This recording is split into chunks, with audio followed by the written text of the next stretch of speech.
Coffee.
ಯಾಕೆ ಯಜಮಾನ್ರೆ, ಯಾಕೆ ಕಾಫಿ ಚೆಲ್ಲಿದ್ರಿ?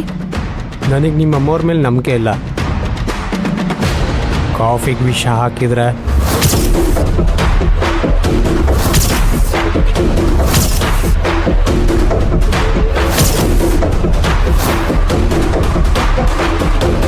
ಅಪವಾದ ವರ್ಷಕ್ಕೂ ಒಂದು ಇತಿ ಮಿತಿ ಇರುತ್ತೆ ಯಜಮಾನ್ರೆ. ನಾನು ಈ ಮನೆ ಕೆಲಸದವಳು, ಹೀಗೆಲ್ಲ ಮಾತಾಡ್ತೀನಿ ಅಂತ ಬೇಜಾರು ಮಾಡ್ಕೋಬೇಡಿ. ನಾನು ಮಾತಾಡೋದು ತಪ್ಪು ಅಂತ ಅನ್ಸಿದ್ರೆ ಯಾವ ಕ್ಷಣದಲ್ಲಿ ಬೇಕಾದರೂ ನಿಲ್ಸಿ ನನ್ನ ಕಪಾಳು ಕೊಡಿರಿ, ಹೊಡ್ಸ್ಕೊಂತೀನಿ. ಅಮ್ಮೋರು ನಿಮ್ಮನ್ನ ಸಾಯಿಸೋಕ್ಕೆ ಕಾಫಿನಲ್ಲಿ ವಿಷ ಹಾಕಿದ್ದಾರೆ ಅಂತ ಹೇಳ್ತಾ ಇದ್ದೀರಲ್ವಾ? ನಿಮ್ಮ ಮನಸಾಕ್ಷಿ ಮುಟ್ಕೊಂಡು ಹೇಳಿ, ಅಮ್ಮೋರು ಆ ಥರದವ್ರ? ಅಮ್ಮೋರ್ಗೆ ಯಾರೆಲ್ಲ ಮೋಸ ಮಾಡಿದಾರೆ ಅಂತ ಒಂದ್ಸತಿ ಯೋಚನೆ ಮಾಡಿ. ನಿಮ್ಮನ್ನು ಸೇರಿಸಿ 5ರಿಂದ 6 ಜನ ಲಿಸ್ಟಲ್ಲಿ ಬರ್ತಾರೆ. ಆದ್ರೆ ಅಮ್ಮೋರು ಯಾರಿಗಾದ್ರೂ ಮೋಸ ಮಾಡಿದಾರಾ? ಕೆಟ್ಟದ್ ಮಾಡಿದ್ದಾರೆ ಅಂತ ಯೋಚನೆ ಮಾಡಿ. ಒಬ್ಬ ವ್ಯಕ್ತಿನೂ ಬರೋದಿಲ್ಲ. ಯಾಕೆ ಅಂದ್ರೆ ಅವ್ರು ತನ್ನ ಇಡೀ ಜೀವನನ ಯಾರಿಗೂ ಮೋಸ ಮಾಡ್ದಂಗ್ ಬದುಕಿದ್ದಾರೆ.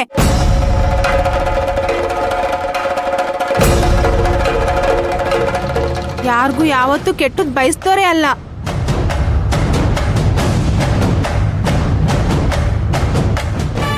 ನಾವು ಅವ್ರ ಉಪ್ಪು ತಿಂದಿದ್ದೀವಿ, ಪ್ರಾಣನೇ ಹೋಗುತ್ತೆ ಅಂದ್ರು ಅವ್ರ ಜೊತೆನೇ ಇರ್ತೀವಿ. ಆದ್ರೆ ನೀವು ತಾಳಿ ಕಟ್ಟಿರೋರು, ನಿಮ್ಮ ಅರ್ಧಾಂಗಿ ಅವರು. ನಿಮ್ಮ ದೇಹದಲ್ಲಿ, ಜೀವನದಲ್ಲಿ, ಭಾವನೆಗಳಲ್ಲಿ ಸಮಪಾಲಿದೆ ಅವ್ರಿಗೆ. ನಮ್ಗಿಂತ ಜಾಸ್ತಿ ನಿಮ್ಗೆ ಅವ್ರ ಬಗ್ಗೆ ಗೊತ್ತಿರಬೇಕು.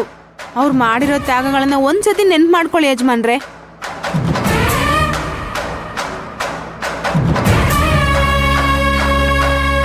ನಿಮ್ಮನ್ನ ಪ್ರೀತಿ ಮಾಡಿದ್ದಾರೆ ಅನ್ನೋ ಒಂದೇ ಕಾರಣಕ್ಕೆ ಪ್ರಾಣಕ್ಕಿಂತ ಹೆಚ್ಚಾಗಿದ್ದ ಅಣ್ಣನ್ನೇ ಕಳ್ಕೊಂಡ್ರು. ಆದ್ರೂ ನಿಮ್ಮನ್ನ ದ್ವೇಷ ಮಾಡಲಿಲ್ಲ. ನಿಮ್ಮ ಮನೆಯವರಿಂದ ಎಷ್ಟೋ ವರ್ಷ ಹುಚ್ಚಿಯಾಗಿ ಇದೇ ಮನೇಲಿ ಸರಿಯಾಗಿದ್ರು. ಆದ್ರೂ ನಿಮ್ಮ ಮನೆಯವ್ರನ್ನ ಆಚೆ ಹಾಕ್ಲಿಲ್ಲ. ಫಾರ್ಮ್ ಹೌಸಲ್ಲಿ ನಿಮ್ಮ ಪ್ರಾಣಕ್ಕೆ ಕುತ್ ಬಂದಾಗ ತನ್ನ ಪ್ರಾಣನ ಒತ್ತೆ ಇಟ್ಟು ನಿಮ್ಮನ್ನ ಉಳಿಸ್ಕೊಂಡ್ರು. ಹೀಗೆ ಹೇಳ್ತಾ ಇದ್ರೆ ಇಡೀ ದಿವಸ ಹೇಳ್ಬೇಕಾಗುತ್ತೆ. ಯೋಚನೆ ಮಾಡಿ ಯಜಮಾನ್ರೆ. ಹಾರಿಕಾ ಅವರು ಯಾರಿಂದ ನಿಮಗೆ ಪರಿಚಯ ಆಗಿದ್ದು? ಅಮ್ಮೋರ್ ಫ್ರೆಂಡ್ ಅವಳು. ಅವ್ರನ್ನ ನೋಡಕ್ಕೆ ಈ ಮನೆಗೆ ಬಂದಿದ್ದು. ಪಾಪ ಅವಳಿಗೆ ಯಾರು ಇಲ್ಲ ಅಂತ ಈ ಮನೇಲಿ ಉಳ್ಕೊಳ್ಳೋಕೆ ಅವಕಾಶ ಕೊಟ್ರು. ನೀವು ಅವಳಿಗೋಸ್ಕರ ಅಮ್ಮೋರ್ನೇ ಸಾಯಿಸ್ತೀನಿ ಅಂತ ಹೇಳಿದ್ರಿ. ಒಂದು ಹೆಣ್ಣು ಗಂಡನ ಹತ್ರ ಬಯಸೋದು ಏನು ಗೊತ್ತಾ ಯಜಮಾನ್ರೆ? ಕೋಟಿ ಕೋಟಿ ಆಸ್ತಿ ಅಲ್ಲ, ಯಾರ ಮುಂದೆನೂ ತನ್ನ ಗಂಡ ತನ್ನನ್ನು ಬಿಟ್ಕೊಡ್ಬಾರ್ದು ಅಂತ. ಎಂಥ ಪರಿಸ್ಥಿತಿನಲ್ಲೂ ತನ್ನ ಜೊತೆ ನಿಲ್ಬೇಕು ಅಂತ. ಆದ್ರೆ ನೀವು ಮನೆ ಕೆಲಸದವ್ರ ಮುಂದೆ, ಹೊರಗಿನವ್ರ ಮುಂದೆ ಅಮ್ಮೋರ್ನ ಬಿಟ್ಕೊಟ್ರಿ. ಅಮ್ಮೋರ್ ಇಡೀ ಆಸ್ತಿನ ಬೇರೆಯವ್ರಿಗೆ ಬರ್ಕೊಡಿ ಅಂದ್ರೆ ಬರ್ಕೊಡ್ತಾರೆ. ಆದ್ರೆ ನಿಮ್ ಪ್ರೀತಿನ ಬೇರೆಯವ್ರ ಜೊತೆ ಹಂಚ್ಕೊಳ್ಳಿ ಅಂದ್ರೆ ಅವ್ರು ಯಾವುದೇ ಕಾರಣಕ್ಕೂ ಹಂಚ್ಕೊಳಕ್ ತಯಾರಿರಲ್ಲ. ಅವರೇ ಎಲ್ಲ ಯಜಮಾನ್ರೆ. ಪ್ರಪಂಚದಲ್ಲಿ ಯಾವ ಹೆಣ್ಣು ಅಷ್ಟೇ ತನ್ನ ಗಂಡನ ಪ್ರೀತಿನ ಯಾರ ಜೊತೆನೂ ಹಂಚ್ಕೊಳಕ್ ಇಷ್ಟಪಡಲ್ಲ. ಆದ್ರೆ ನೀವು ಅವ್ರ ಮುಂದೆನೆ ಅವ್ರ ಮನೆಯಲ್ಲೇ ಅವ್ರ ಫ್ರೆಂಡ್ ಜೊತೆ ನಿಮ್ ಪ್ರೀತಿನ ಹಂಚ್ಕೊಳ್ತಾ ಇದ್ದೀರಲ್ಲ, ಇದು ನಿಮ್ಗೆ ಸರಿ ಅನ್ಸ್ತಾ ಇದೆಯಾ ಯಜಮಾನ್ರೆ?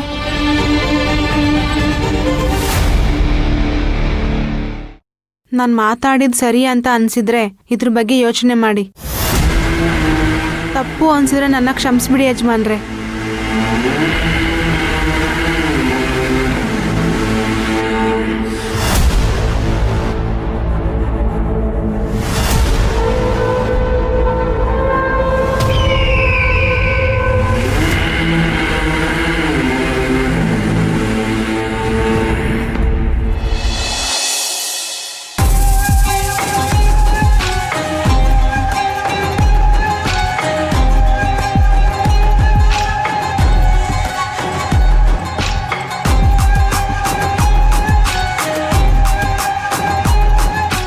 ಏನು ಬೆಳಗ್ಗೆ ಎದ್ದು ಮೈಗ್ ಬಿಸ್ನೀರ್ ಹಾಕೊಂಡಿರೋರ್ ತರ ಕಾಲಿಗೆ ಚಕ್ರ ಕಟ್ಕೊಂಡಿರೋರ್ ತರ ಓಡಾಡ್ತಿದ್ದೆ.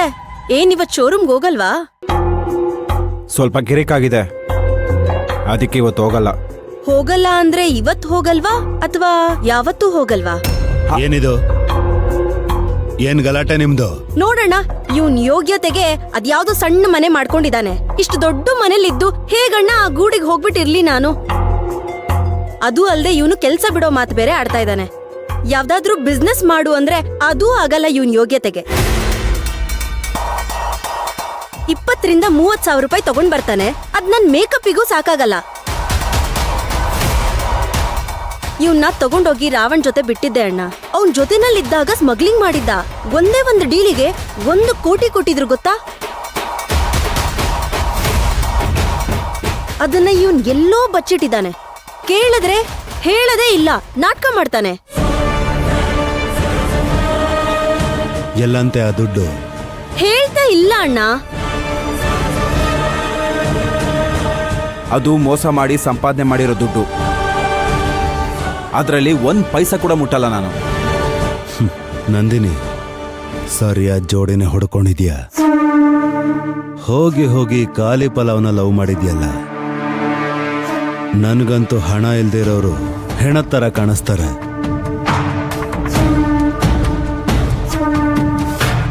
ಸುಮ್ನೆ ನಾನು ಹೇಳಿದ ಕೆಲ್ಸನ ಮಾಡ್ಕೊಂಡಿರೋದಕ್ಕೆ ಹೇಳು. ಯಾವ್ದಾದ್ರೂ ಪರಿಹಾರನ ಮಾಡಿದಾಗ ಒಂದಷ್ಟು ದುಡ್ಡನ್ನು ಕೊಡ್ತೀನಿ. ನಮ್ ಕೆಲಸದಲ್ಲಿ ಎಷ್ಟೊಂದು ಇನ್ಕಮ್ ಇದೆ ಅಂತ ಗೊತ್ತು ತಾನೆ. ಗಣಿಗಾರಿಕೆ ಮಾಡೋ ಜಾಗಕ್ಕೆ ಹೋಗಿ ಅರ್ಧ ಗಂಟೆ ಪೂಜೆ ಮಾಡಿದ್ರೆ ಸಾಕು, ಲಕ್ಷಗಳ ಗಟ್ಲೆ ಸಂಪಾದನೆ ಮಾಡ್ತೀನಿ. ಏನೋ ಹೋಗ್ತೀಯ ಅಣ್ಣನ್ ಜೊತೆಗೆ?